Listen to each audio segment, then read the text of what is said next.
മലയാളി വാരത്തിലെ പ്രധാന വാർത്തകൾ ഉൾപ്പെടുത്തിക്കൊണ്ട് എൻഫോ ന്യൂസ് ഒരുക്കുന്ന ആഴ്ചവട്ടം എന്ന വാർത്താധിഷ്ഠ പരിപാടിയിലേക്ക് സ്വാഗതം. ഞാൻ സ്നേഹ വിപിൻ. മണ്ണിടിച്ചിലുണ്ടായ കുതിരാൻ തുരങ്കമുഖത്ത് ജാഗ്രത തുടരുന്നു. കൂടുതൽ മണ്ണിടിച്ചിലിന് സാധ്യതയില്ലെന്നാണ് നിഗമനമെങ്കിലും മഴ കനത്താൽ സാഹചര്യം മാറും. മണ്ണിടിച്ചിലുണ്ടായ കുതിരാൻ തുരങ്കമുഖത്ത് ജാഗ്രത തുടരുന്നു. കൂടുതൽ മണ്ണിടിച്ചിലിന് സാധ്യതയില്ലെന്നാണ് നിഗമനമെങ്കിലും മഴ കനത്താൽ സാഹചര്യം മാറും. മണ്ണിടിച്ചിലുണ്ടായ പടിഞ്ഞാറെ തുരങ്കമുഖത്ത് വിദഗ്ധ സംഘം പരിശോധന നടത്തിയിരുന്നു. മലയുടെ മുകളിലെ നീർച്ചാലുകൾ തടസ്സപ്പെട്ടിട്ടില്ലെന്ന് കണ്ടെത്തിയിട്ടുണ്ട്. സ്ഥലത്ത് പോലീസിന്റെ നിരീക്ഷണം ഏർപ്പെടുത്തി. തുരങ്കത്തിന് സമീപത്തെ സബ്സ്റ്റേഷനിലെ ജീവനക്കാരെ ഒഴിപ്പിച്ചു. കുതിരാനിൽ പാലക്കാട് ഭാഗത്തേക്കുള്ള പാതയിൽ ഗതാഗതം 2 വരിയാക്കിയിട്ടുണ്ട്. ഇവിടെ ഗതാഗത നിയന്ത്രണത്തിനായി ബാരിക്കേഡുകളും സ്ഥാപിച്ചു. അതേസമയം ശക്തമായ മഴ തുടരുന്നാൽ മണ്ണ് കൂടുതൽ ഇളകി മരങ്ങൾ ഉൾപ്പെടെ താഴേക്ക് വരാം. മരങ്ങൾ വളരുന്നതിനനുസരിച്ച് വേരുകൾ പടരുന്നതും മണ്ണിന് ഇളക്കമുണ്ടാക്കുന്നുണ്ട്. മലമുകളിൽ ഒഴുകുന്ന സ്വാഭാവിക നീർച്ചാലുകൾ ഏതെങ്കിലും തരത്തിൽ തടസ്സപ്പെട്ടാൽ മണ്ണിടിച്ചിൽ ശക്തമാകാൻ സാധ്യതയേറെയാണ്. ഈ സാഹചര്യത്തിൽ കിഴക്കേ തുരങ്കമുഖത്ത് സ്വീകരിച്ച മുൻകരുതൽ നടപടികൾ പടിഞ്ഞാറേ ഭാഗത്തും സ്വീകരിക്കണമെന്ന ആവശ്യം ശക്തമാവുകയാണ്. പടിഞ്ഞാറെ തുരങ്കമുഖത്തെ പാറക്കെട്ടുകൾ ബലപ്പെടുത്തേണ്ടതുണ്ട്. നീരൊഴുക്ക് സുഗമമാക്കാൻ ചെരിവുകൾ ഉണ്ടാക്കി പൈപ്പുകൾ സ്ഥാപിക്കണമെന്നും ചൂണ്ടിക്കാണിക്കപ്പെടുന്നു. അതേസമയം ബദൽ പാതയായി കുതിരാൻ ക്ഷേത്രത്തിന് മുന്നിലൂടെയുള്ള പഴയ ദേശീയപാത വീണ്ടും സഞ്ചാരയോഗ്യമാക്കാനുള്ള സാധ്യതകൾ അധികൃതർ ആരായുന്നുണ്ട്. കോടതിയുടെ പരിഗണനയിലുള്ള വിഷയമാണെങ്കിലും പുതിയ സാഹചര്യത്തിൽ തുടർ നടപടികൾ അനിവാര്യമാണ്. കുന്നംകുളത്ത് നിയന്ത്രണം വിട്ട സ്വകാര്യ ബസ് 5 വാഹനങ്ങളിൽ ഇടിച്ചു കയറി അപകടത്തിൽ 2 പേർ മരിച്ചു. നിരവധി പേർക്ക് പരിക്കേറ്റു. അപകടത്തിന് CCTV ദൃശ്യങ്ങൾ പുറത്തുവന്നു. ചെറുവത്തൂർ ഗ്രൗണ്ടിന് സമീപമായിരുന്നു അപകടം. കുറ്റിപ്പുറത്തു നിന്നും തൃശൂരിലേക്ക് പോവുകയായിരുന്ന ലിമിറ്റഡ് സ്റ്റോപ്പ് സ്വകാര്യ ബസ് നിയന്ത്രണം വിട്ട് എതിരെ വന്ന മറ്റു വാഹനങ്ങളിൽ ഇടിച്ചു കയറുകയായിരുന്നു. ഒരു ഓട്ടോറിക്ഷ, മോട്ടോർ സൈക്കിൾ, 3 കാറുകൾ എന്നീ വാഹനങ്ങളിലേക്കാണ് ബസ് ഇടിച്ചു കയറിയത്. ഇതിൽ ഇക്കോ കാറിലെ യാത്രക്കാരിയായ 18 വയസ്സുള്ള റിയ, മോട്ടോർ സൈക്കിൾ യാത്ര ചെയ്തിരുന്ന 63 വയസ്സുള്ള തങ്കമണി എന്നിവരാണ് മരിച്ചത്. ഇക്കോ കാറിൽ സഞ്ചരിച്ചിരുന്ന ഷജീറ, മൻസൂറ, നസീറ, ഫാത്തിമത്ത്, ഷബീബ, നഹിജ എന്നിവരെ കുന്നംകുളം മലങ്കര ആശുപത്രിയിൽ പ്രവേശിപ്പിച്ചു. ഗുരുതരാവസ്ഥയിലുള്ള നസീമയെ തുടർ ചികിത്സയ്ക്കായി എറണാകുളം അപ്പോളോ ആശുപത്രിയിലേക്ക് മാറ്റി. മറ്റൊരു കാറിൽ യാത്ര ചെയ്തിരുന്ന പോർക്കുളം സ്വദേശി ജിംഷാദ്, മാതാവ് ഗദീജ എന്നിവരും മലങ്കര ആശുപത്രിയിൽ ചികിത്സയിലാണ്. മോട്ടോർ സൈക്കിൾ യാത്രികനായ കാണിപ്പയൂർ സ്വദേശി ജോബി ജോൺ ഡാനിയലിനെ അമല ആശുപത്രിയിൽ പ്രവേശിപ്പിച്ചു. ജോബിയുടെ ഒപ്പം ബൈക്കിൽ യാത്ര ചെയ്തിരുന്ന ഭാര്യയുടെ അമ്മ തങ്കമണിയാണ് മരിച്ചത്.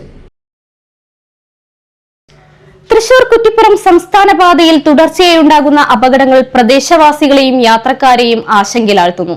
കഴിഞ്ഞ 2 മാസത്തിനിടെ ഈ പാതയിൽ ജീവൻ നഷ്ടമായത് 5 പേർക്കാണ്.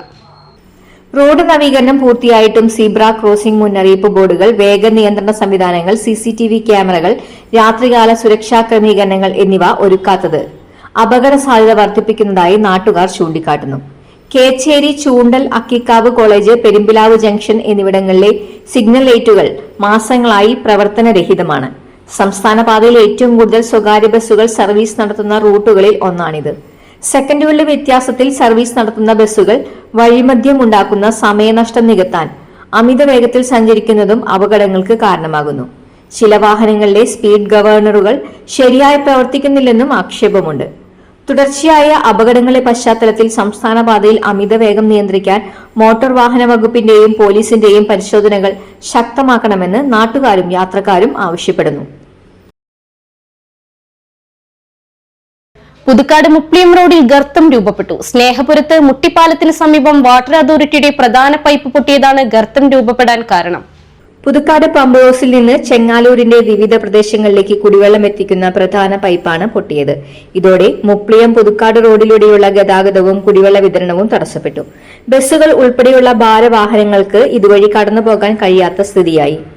കിഫ്ബി ഫണ്ട് ഉപയോഗിച്ച് നവീകരണം നടത്താൻ പോകുന്ന റോഡിലാണ് കുടിവെള്ള പൈപ്പ് പൊട്ടി ഗർത്തം രൂപപ്പെട്ടത്. വാട്ടർ അതോറിറ്റി അധികൃതരെത്തി പൈപ്പിന്റെ അറ്റകുറ്റപ്പണികൾ ആരംഭിച്ചു. കുടിവെള്ള വിതരണം നിർത്തിവെച്ചതോടെ മേഖലയിലെ 100 കണക്കിന് കുടുംബങ്ങൾ ദുരിതത്തിലായി. KK രാമചന്ദ്രൻ MLA ഇടപെട്ട് റോഡിന്റെ അറ്റകുറ്റപ്പണി നടത്താൻ അധികൃതർക്ക് നിർദ്ദേശം നൽകി. മേഖലയിൽ കാലപ്പഴക്കം ചെന്ന പൈപ്പ് പൊട്ടുന്നത് പതിവാണെന്ന് പഞ്ചായത്ത് അംഗം ജോയി മഞ്ഞളി പറഞ്ഞു. റോഡ് നവീകരണത്തിന് മുൻപ് പൈപ്പുകൾ മാറ്റി സ്ഥാപിക്കണമെന്നാണ് നാട്ടുകാരുടെ ആവശ്യം. മകളെ ബസ് കയറ്റിവിട്ട ശേഷം സ്കൂട്ടറിനടുത്തേക്ക് നടന്നുപോയ സ്ത്രീ KSRTC ബസ് ഇടിച്ചു മരിച്ചു. പുതുക്കാട് കാഞ്ഞൂർ സ്വദേശി പുരന്തരപ്പള്ളി വീട്ടിൽ റോയ്സിന്റെ ഭാര്യ 48 വയസ്സുള്ള സിന്ധുവാണ് മരിച്ചത്. കഴിഞ്ഞ ദിവസം പുതുക്കാട് സെന്ററിലായിരുന്നു അപകടം. ചാലക്കുടിക്ക് പോയിരുന്ന പ്രിയദർശിനി ബസ്സാണ് അപകടത്തിൽപ്പെട്ടത്. പുതുക്കാട് സ്റ്റോപ്പിൽ നിന്നും മുന്നിലേക്ക് എടുക്കുന്നതിനിടെ ബസ് ഡ്രൈവർക്ക് തലകറക്കം അനുഭവപ്പെടുകയായിരുന്നു. നിയന്ത്രണം വിട്ട ബസ് വഴിയോരത്തു കൂടി നടന്നു പോകുകയായിരുന്ന സിന്ധുവിനെ ഇടിച്ചു തെറിപ്പിച്ച ശേഷം ദേശീയപാതയോരത്തുള്ള ചായക്കടയിലേക്ക് ഇടിച്ചു കയറി. റോഡിൽ വീണ സിന്ധുവിന്റെ തലയിലൂടെ ബസിന്റെ പിൻചക്രങ്ങൾ കയറിയിറങ്ങി. ബസ് പാഞ്ഞു വരുന്നത് കണ്ട് ചായക്കടയുടെ മുൻപിൽ നിന്നിരുന്ന ആളുകൾ ഓടി മാറുന്നതിനിടെ വീണു പരിക്കേറ്റു. ചായക്കടയുടെ കോൺക്രീറ്റ് ഭിത്തിയിലിടിച്ചാണ് ബസ് നിന്നത്. പരിക്കേറ്റ സിന്ധുവിനെയും ബസ് ഡ്രൈവറെയും നാട്ടുകാർ ചേർന്ന് പുതുക്കാട് താലൂക്ക് ആശുപത്രിയിൽ എത്തിച്ചുവെങ്കിലും സിന്ധു മരണപ്പെട്ടു. രാജഗിരി ആശുപത്രിയിൽ ജോലി ചെയ്യുന്ന മകൾ ആൻമരിയയെ ബസ് കയറ്റിവിട്ട ശേഷം നടന്നു വരുന്നതിനിടയിലാണ് അപകടം.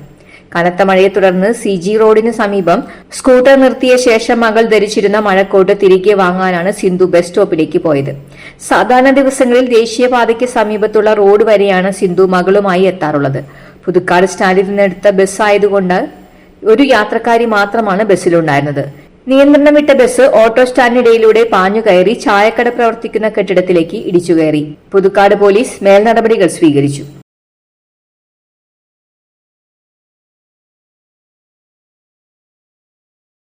പെരുമ്പിലാവിൽ അടച്ചിട്ട വീട് കുത്തി തുറന്ന് വൻ മോഷണം. 13 പവൻ സ്വർണവും പണവും നഷ്ടപ്പെട്ടു.